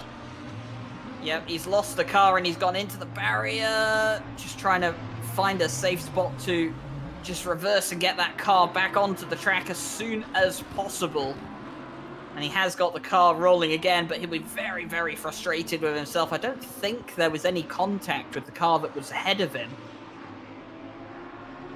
But either way, Daniel Duret will be very, very frustrated with himself as we look back to Jordan Daly, who qualified 17th, by the way. And he's up in 9th overall at this stage, so not a bad effort so far from Jordan Daly. And big shout out to Bazagi as well, who was forced to start at the back of the grid through a qualifying infringement, up into 13th overall. It's been very good progress made by the number 8 so far. Yeah, one thing I noticed while all that was going on was Kuzma was stopped for a very long time. So I don't know if there was perhaps damage on that car. Or was it tyres? It felt longer than that, but maybe it's just deceptive by how long Spark pit lane is. But perhaps tyres, perhaps damage, maybe both. But well, for Nico Kumpu, it was a 1 minute 59 second pit stop. For Nico Kuzma, it was a 1 minute 54 second pit stop. Now, we do know that Spar's pit lane is very, very long. But to me, a minute 54 in pit lane, that is pit entry to pit exit, by the way. Those are the times we are referencing. To me, that sounds like tyres. We don't really have many points of comparison. We have Baranowski with a 2 minute 7 pit stop time, but he must have had damage for sure. Oh no, sorry, that's Andrew Lysenko, not Baranowski. That must have been damage. And then the other two that definitely were damage were Chris Humphreys with a 4 minute pit stop, and then Tim Ireland with a 2 minute 53 second pit stop. So both of those, well, were damage related. We know that for sure. But I feel like Kuzma and Kumpu have probably taken tyres, but we'll have to see if anyone else comes in for a splash and dash to confirm our theory, because if they do come in for a splash and dash, it should be about 25 or so seconds quicker than those two. Yeah, well, the one I'm going to keep an eye on, I'm going to keep a personal eye on, is the car now in 4th place of Verona. excuse me, just because they've, as we've seen, they've not been fighting any battles, and well, for someone trying to score points, it seems quite counterintuitive. As we see, was that Borden making a pass or lapping someone? I think that was Andy Borden lapping Rudy Vollmelter at this stage. Or not lapping Rudy Vollmelter. Actually, no, that isn't Rudy Vollmelter. That is a completely different car. I saw the dark blue and mistook it for the purple that Vollmelter has on his car. That is Miska Suaminen. There we go. And okay, so that's Super Trofeo lapping Super Trofeo in that sense. Here is Denez Botil. They've got a 5-second penalty. And whilst we're on the topic of penalties, actually, I'll have a quick read through some of the penalties that were given. We had a lap 1, turn 19 warning for car number 8. That was Bazagi. And then we also had a warning for car 26, which is Chris Humphreys. Those are both on lap 1. There was a racing incident on lap 2, turn 14, involving the 69 and the 899. That's Mikael Sundstrom and Andy Boardman. So nothing really going on between those two, just a racing incident. 15-second time penalty for the 70. And as I look down the order, the 70 is Luis Villamas, the Spaniard. 15-second penalty for dive bomb takeout on the 197, and that's Jordan Daly. So unfortunate there. I believe this is a replay of that particular... Yeah, that's not going to sit well with the stewards, and rather predictably 15-second penalty for that. I don't think I have anything to say on that one. It looks fairly slam dunk. Lap 3 incident, turn 1, involving the 742 and the 108 was a warning for the 742. That is Joe Gleason, and we're about to see that one here. This is lap 3, turn 1, or well, going on to lap 4 technically. And Joe Gleason trying to squeeze the 108 off the circuit by the looks of it. The 108 didn't really have any more room, did he, on the left-hand side? So Joe Gleason's got a warning for that one. And then a 5-second penalty for the 108 for lap 1, turn 19. Missed the braking zone into turn 19 and overtakes the 79 by cutting the chicane. So that is a 5-second penalty for overtaking off track. Those are the only penalties we have. We still don't have the resolution of the massive chaos that happened up towards the Kemmel straight and the Kemmel corner. I imagine, judging by the way that the stewards are looking at things, that might be a post-race investigation, because it has been a long time since that incident, Nate, and we don't have a resolution on it. So it might be that they've archived that one for now and are going to review it post-race, or they'll review it once they catch up with all the other incidents that have happened throughout the course of the race. Or maybe they're just so bemused they don't know how to react. I mean, it would not be the first time I think the stewards have face-palmed at an incident and thought, where do we start here? But either way, we'll leave the stewards to it. They do a difficult job, and they definitely don't get the praise they deserve. But they'll soldier on at it, and Denez Botil will soldier on with his 5-second penalty for overtaking off track. So, 30 minutes left of the race. We're 45 minutes in. We have seen a couple of drivers come in for pit stops. Those particularly being Nico Kuzma, Nico Kumpu, and Andrei Lysenko. Everyone else still out there on track. What have you spotted, mate? Ertan has retired. Oh. Ataberg Ertan caught up in the incident with Nico Kumpu. And retirement from the race for Ataberg Ertan, the reigning NSX Summer Cup champion. That is not good news for him and his championship battle. So if he has retired from the race, that will be 0 points. And that will really put him in a difficult position in terms of trying to retain his championship crown. Oh, Botil!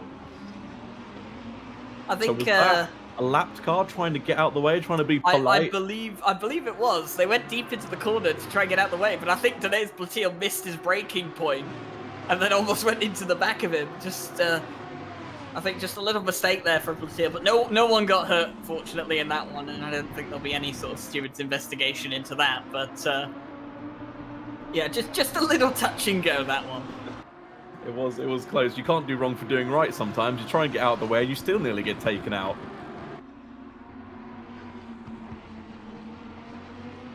Have Glenn Wright kind of just filling out penalty reports in the room next door, actually, and just posting them through the door as we receive them. Lap 3, turn 4 incident involving 88, 70, 555 and 931. Racing incident. 88 spun the car on the exit of turn 3, holds the brakes, but cars 888, 70 and 79, and the 555 are unsighted, causing contact. And I suppose that seems like fair judgment to me, Nate. Would you agree if you come over the crest of a corner, you can't see the yellow flags, you can't see where the car is, and you just unfortunately plow into the back of them? Whoa! As that was Bizargi on someone earlier on in the race, but yeah, to me that seems like a fair resolution. Would you say? I mean, if you have no time to react, if you can't see that there's an accident right around a blind corner, you know, do you agree? Do you feel it's fair to not award a penalty? Well, yeah, because they, like you said, they were unsighted. They couldn't see. They had no time to react to it. I think it would be harsh to penalise someone for something they ultimately had no idea was occurring. Yes, there may have been a yellow flag as they arrived, but even still, if the yellow flag was as they were coming over the crest and the car was there, there's still no time to react to that. So yeah, racing incident is a fair judgment on that. And you can't just exactly back off the throttle over the crest of Radion, because that's going to send you into the wall and possibly cause another accident. So you'll be joining the first accident. Yeah, so you'll join the first accident and possibly cause an even worse one. So, you know, yeah, I definitely agree with you there. You can't really punish someone for something they haven't seen and can't really react to. But well, the stewards working their way through it as they go. Here's Matthew Kingston Lee, by the way, who hasn't had an easy time of it this race. In the silver class, he's found himself fairly down towards the back end of the GT3 order. In fact, he's behind a couple of the Super Trofeo cars.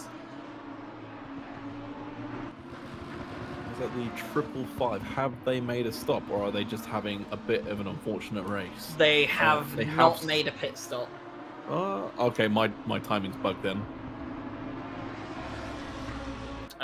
If they have made a pit stop, I mean, maybe does your monitor say something different to mine, Nate? I mean, we all know how the timing monitors are in the commentary box. Mine says he's had a 2-minute 49 stop, but let's go with that, because mine says he hasn't served a stop, and I think that is yours is probably the more accurate one. We'll go with your theory. So yeah, hasn't had a good race, has pitted to repair damage. I would say 2-minute 40 is definitely damage repairs. Yeah. So yeah, not great for Matthew Kingston Lee. We're looking at Nico Kumpu, who was involved in an incident earlier on. He's now 7.3 seconds behind Koizma. I mean, look how much time that lost Kumpu in that accident with the likes of Ertan. Well, he had a 5-second longer pit stop than what Koizma did, and it's cost him a net 2 seconds overall in terms of positions or in terms of time lost to Koizma. So yeah, how far ahead was he when they made contact? I think they were 2.5, 3 seconds, was it? So yeah, it is a lot of time lost. So we'll have to wait and see if Kumbu can close the gap down. I mean, it looks like it's slowly coming down, but I don't know if it's going to be enough by the time the clock hits 0.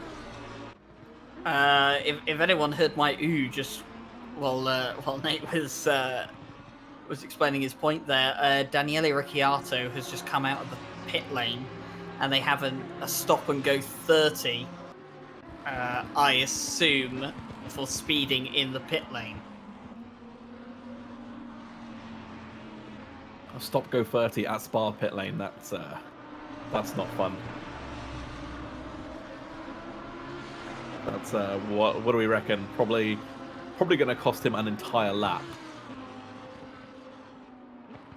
Well, actually, this will be a good test if he comes in to serve the SG30. And SG30 is technically the same amount of length as tyres, because tyres are 30 seconds on a pit stop. So if Daniele Ricciardo comes in and serves this, if his pit stop is around 2 minutes, that should give us definitive proof if Nico Kumpu and Kuizma took tyres or not. So we'll have to see if he takes that, if that can provide us with any information. But yeah, an SG30 at this place. I mean, even a drive-through at Spa is, it's game over for a good result, isn't it? I mean, to be honest, it's not very good. It's Nico Kuizma on the back of Bazaghi. Bazaghi carrying a bit of damage on that car, but Kuizma makes it past before they get to Blanchimont. Great run out of Stavelot. And he gets the pass done nice and cleanly early on in the straight. And now moves himself up into 11th place overall as Joe Dorber coming along the straight now. And I believe just sets in behind the likes of the 963, I believe that is. Yes, you are correct. So Andrei Lysenko, the Ukrainian, who has come in and served a pit stop, by the way. 2 minutes 7 pit stop. So I assume that pit stop is tyres as well. Maybe a bit of damage repaired in that as well. Well, Ricciardo is in the pits now, so... Oh, he is. That is correct. We'll have to... eyes firmly glued to the monitor. I'm so elated for a pit stop, I can't even get my words out. Right. Nate's never been this excited for someone to serve a stop go 30. It almost sounds cruel. It's just nice it's not me serving it for a change. Well, we've got a replay of an incident here. This is Les Stephenson, the number 46, down towards... Whoa, that's Daneus Platil. And and that in the yellow car. Who was that? I didn't quite catch the number on the side of that car. Was that the 717? You might be onto something, Nate. I'm trying to figure out... No, I think it was the 777, Joe Dorber. Oh, yeah. Joe Dorber in the 777, I believe that was involved in that incident. So, yeah, just a little replay there between Les Stephenson and Joe Dorber. And, well, I mean, Daneus Platil kind of started all that incident when he was very late on the brakes, going past Les Stephenson. But, well, we'll have to see what the stewards have made of that. 931 has cleared the stop and go 30. So, Nate, would you like to tell the lovely people at home what time he did serving his stop and go 30? So, assuming our tools line up, which they haven't done so far, I have got the stop down for a stop go 30, including the trundling through the pit lane, at 2 minutes dead. I have the same, so at least we're agreed on that. So, Nico Kuizma and Nico Kumpu, I assume...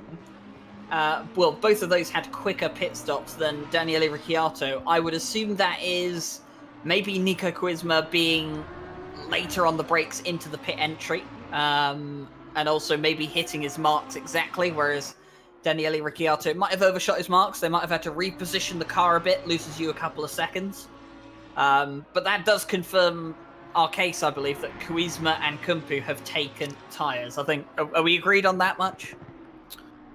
We are, but I can't see anyone that's had a quicker stop. Although, saying that, Carlos Calatier has just done a 1 minute 39 pit stop. Yeah.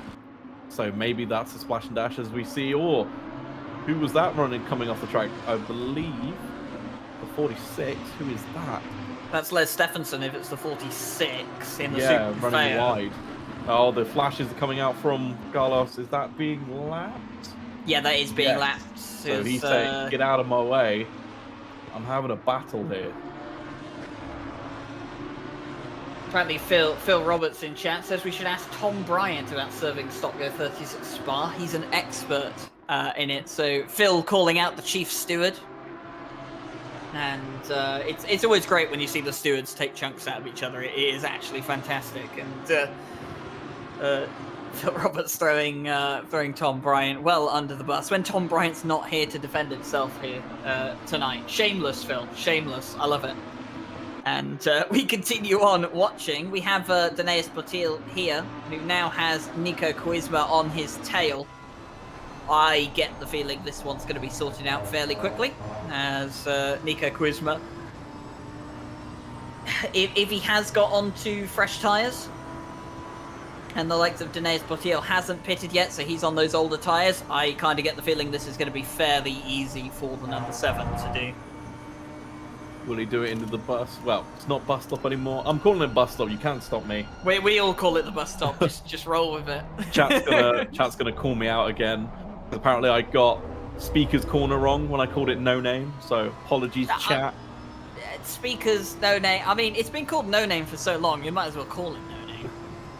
But it's almost like how they've renamed Parabolica. I don't quite agree with that one. But either way, we'll roll with it. And Nico Koizma hasn't found a way past Danaeus Botil yet. No, but Botil got a little bit squirmy out of turn 1, but I think unfortunately he's going to have to wait. Quite alongside, yeah, going to have to wait. Oh, but massive drive. Look at the entry difference. And that's going to give Nico Koizma a very, very good run. I doubt Botil's going to defend this. Well, in fact, he won't really have much of a chance to defend it.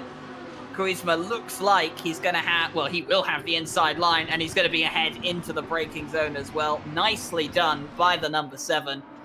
Calculated as well. Knew he couldn't catch up before they got to the entrance of Eau Rouge. Decided to bide his time. Got a fantastic entrance over Radion. And then carried the exit speed all the way to Les Combes as well. And that's just kind of an example of how you do an overtake around here at Spa when you're following a car that is slower than you and you can't quite beat them down to the run to Eau Rouge. Yeah, I feel like that was probably a perfect example, textbook overtake of, like you said, if you can't get them at one point, just make sure you get the better drive either into the next corner or, as we saw, out of the next sequence of corners, and maximize your straight line speed to just take them on the next corner.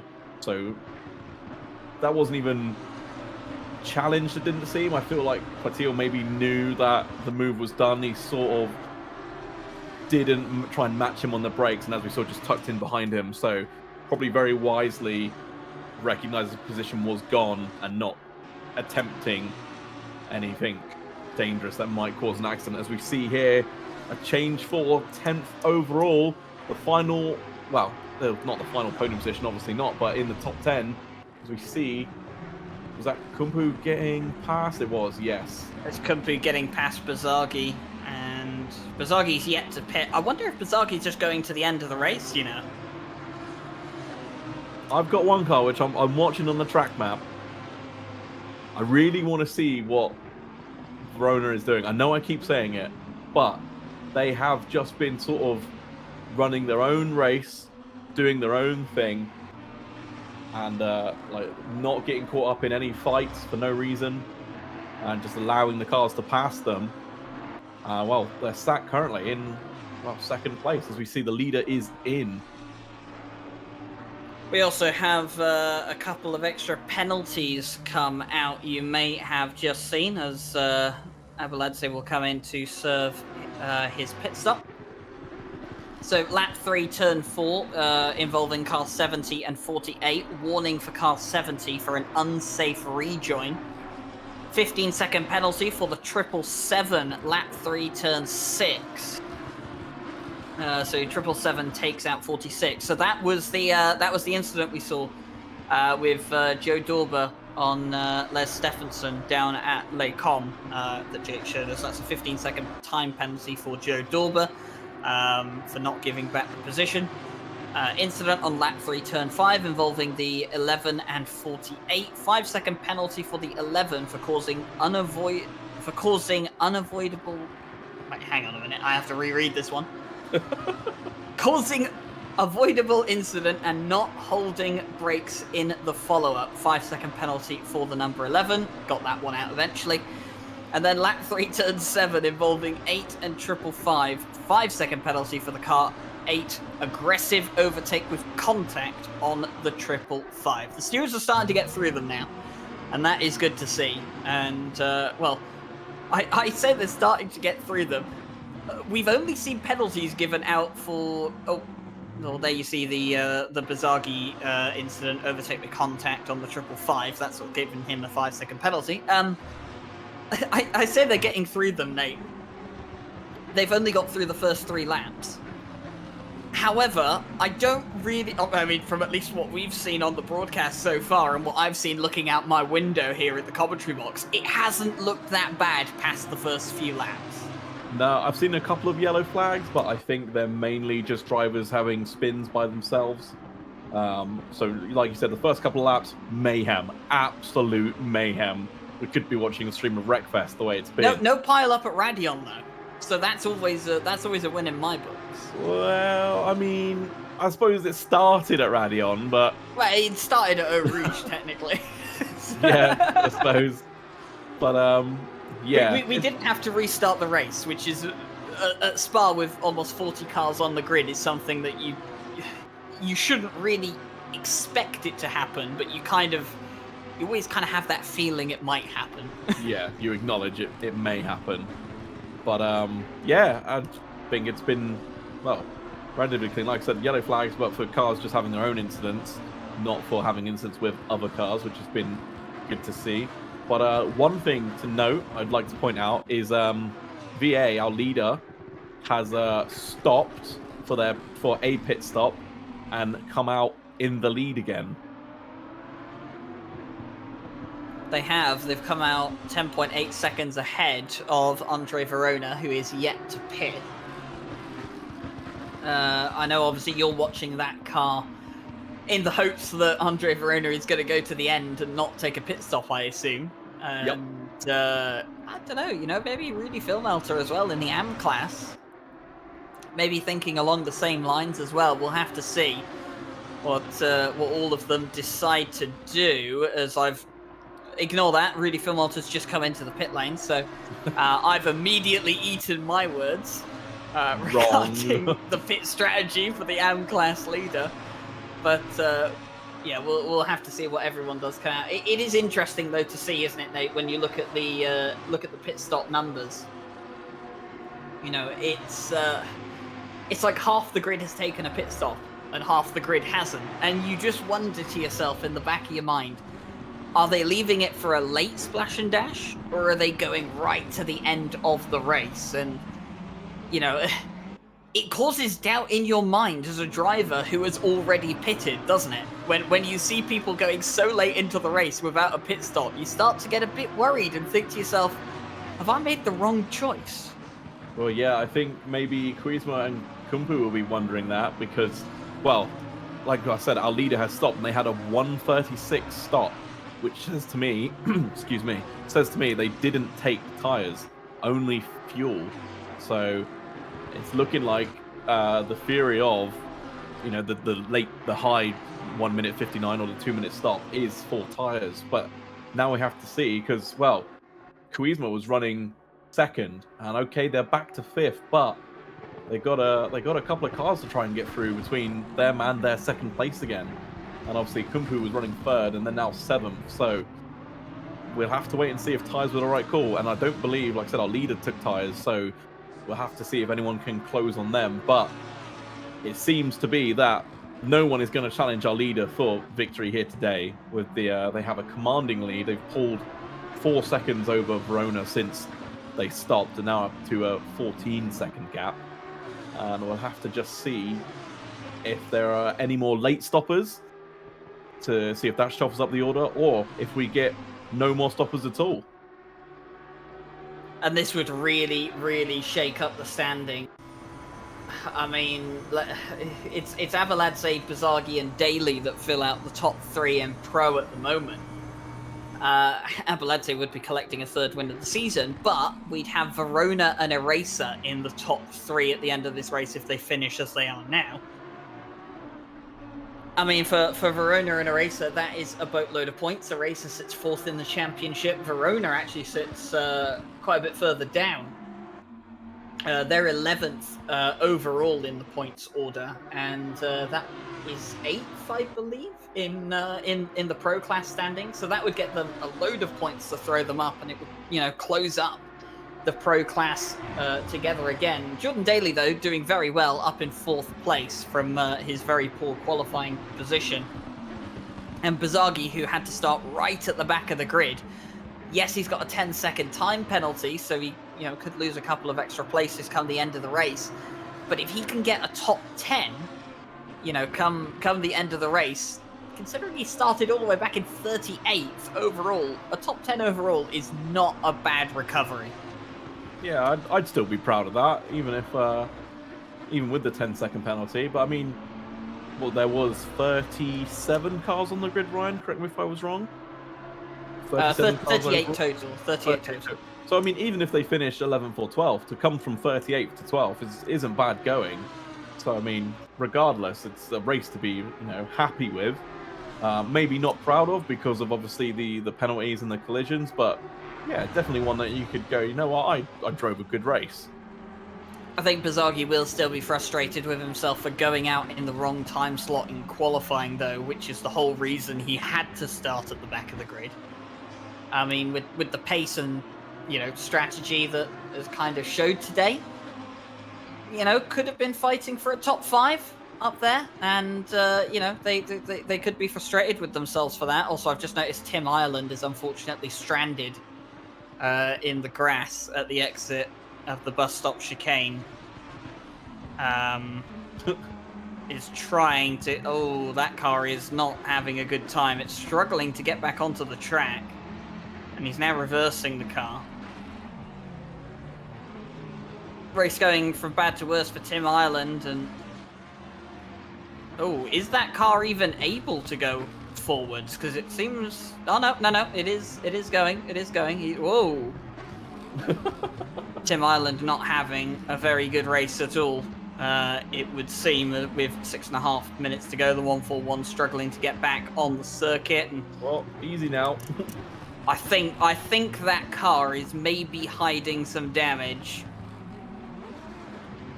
Oh, having to... Oh, this... That's not good. Oh, okay, they've got it going, and it's back on the track. There we go. Okay, so Tim Ireland has got the car going. I was going to have a heart attack at one point if he'd actually reversed onto the bus stop chicane, but no, we avoided that incident, fortunately. But there we go. So Tim Ireland is pointing in the right direction again, and we now look at Carlos Calatayud, who has Nico Kumpu right behind him. Nico Kumpu will want to get up into that 6th place spot, get some extra points on the board. But big shout out to Carlos Calatayud today in the 300. Has looked the best of the silver drivers, and has really mixed it up with some of the pros here today, and they are going to pick up a nice chunk of points. Especially a nice chunk of points, because they missed the 2nd round of the season. So I think, well inside the top 10 overall, probably make up for missing that 2nd round. Yeah, absolutely. But just going back to where you were talking about Roma potentially shaking up the order, you are correct, they are in 8th, but they will definitely take home a chunk of points. I mean, the standings are going to look completely different at the end of this race. Yeah, the standings are very much going to be mixed up as well. And actually, something I've noticed, in fact, is we actually have a race on for the win in the AM class. The championship leader, Masatoshi Kaneko, has just made a mistake. I was just about to say Masatoshi Kaneko was fighting Rudy Philmalter for the lead in AM. And just as I say that, they go wide on the exit here. Just goes a bit wide there, runs on the grass. and has lost the place to Rudy Filmelter, who has now gone into the lead of Am with 4 minutes of the race to go. Ooh, that was Nico close. Kumpu has got past Carlos Calatayud, even if it was very, very close, but nicely done indeed.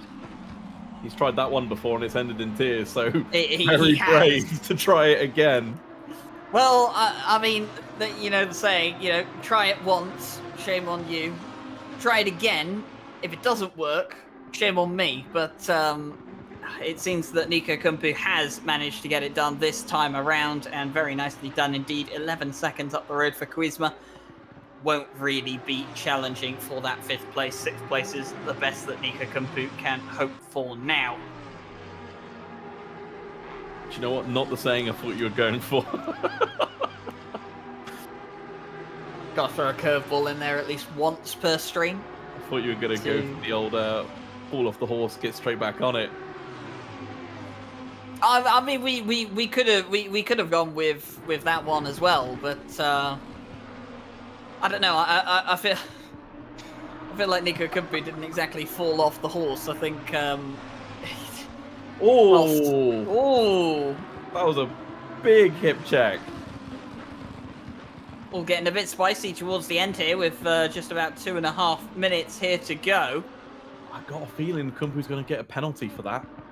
Yeah, that doesn't look particularly kind. I mean, the 70 is on the outside of the corner trying to let him through. I mean, Kumpu goes wide, obviously understeers into him, but I feel like he could have backed out of that one. I mean, Luis Villamass did nothing wrong there. Just minding his own business and just suddenly whacked into oblivion. It goes back to your point from earlier. You go wide, you try and let a car pass, and you get hit anyway. So it really does. Can't do right for doing wrong. It really does go into that.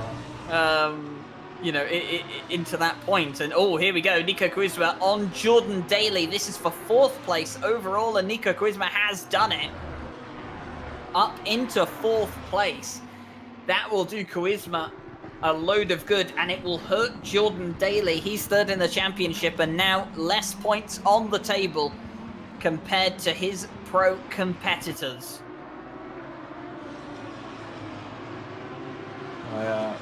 So Quizma up to 4th. I don't think they. Well, how far are they? They could catch a racer. I mean, they're close enough, but I mean, where is the leader? Where's the 579? I'm trying to work out if we're going to get another racing lap. Abuladze is coming into Puon right now. I'm not convinced. This is the last racing lap, then? This should be the last racing lap, unless Abuladze can really put in a flyer a lap at the end to give us an extra one. This should be the end. He has 27 seconds in spare. He can slow down if he wishes to force this to be the final lap of the race. But that's a lot of blue cars. That is a lot of blue cars. There's a purple one mixed in there for good measure as well, as Les Stephenson is getting passed by, was that Thomas Baranowski that just got past him there? As you can see in the background, that's Mark Peters. Oh no, that's Thomas Baranowski. And Mark Peters going side by side there. Baranowski had to back out of that. And here is your race leader into the chicane for what I would expect to be the final time. 5 seconds to the line. Are they going to force an extra lap out of this race? There is one. Yes, they will. They're going to force an extra lap out of this race. We will have 33 laps on the board come the end. And I have to say, if you're John Eraser, you're cursing at the race leader right now. Yeah, but if you're Quizma, you're praising the leader. One more lap. Imagine you're there like, oh, come on, I've got to get this guy in the next, 3 corners. It's not happening. But now he's got a whole extra lap to do it. So, mind you, though, he's got the run, hasn't he? So he might be able to get it done into the tram stop. Oh, he's caught the curb. Oh, that's really wide. That was so nearly a race-ending moment, but collected it up. Now, one more lap to do it. Can they get the run through Al Rouge? We've seen them do it once before. Can they do it again? reminder at folks from home, this is for a podium overall in the pro class between John Eraser and Nico Charisma. This is exactly what Nico Charisma will want. The strategy hasn't worked out. It wasn't the play to go in for a pit stop by the looks of it. Jordan Daly's pitted on the last lap of the race. Oh no. Jordan Daly's decided he can't make it to the end with that extra lap that's been forced out by the race leader.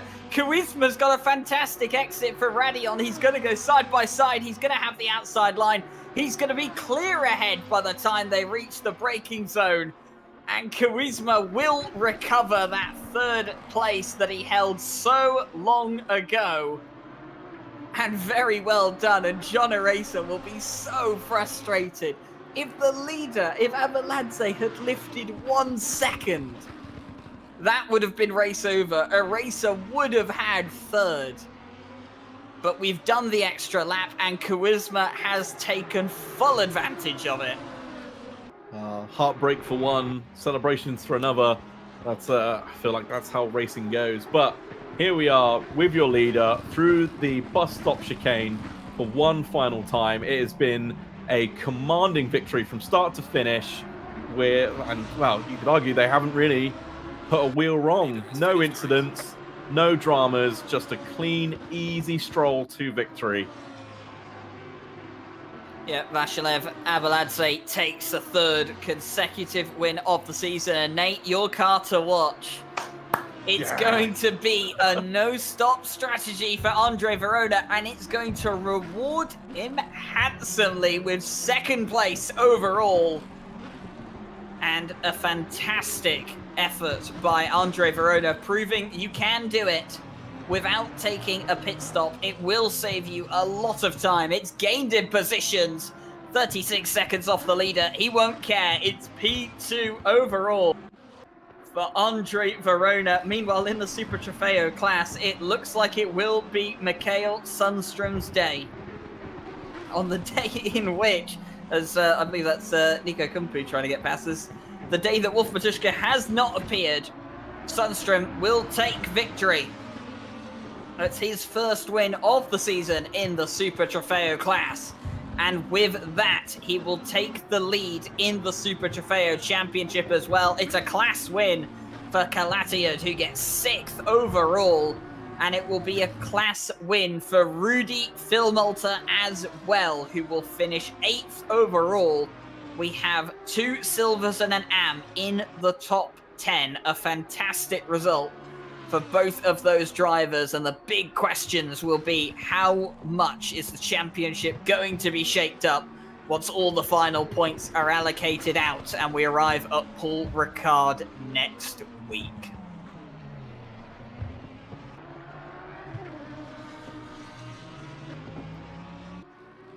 Well, it has been action-packed and interesting to watch from start to finish here today. We've been talking constantly throughout, Nate. I don't think there's been a single moment in the 75 minutes we've covered here tonight where we didn't have something interesting to talk about. And of course, with the winners of the Pro Silver and AM categories in both the GT3s and Super Trofeo classes now finished, it is obviously time we do say a big thank you to the sponsors we have here at RCI. Race Department helped us get off our feet over a year and a half ago when we founded RCI. AK Informatica, all of our servers are hosted on their machines. You can check them out for server hosting and PC parts as well.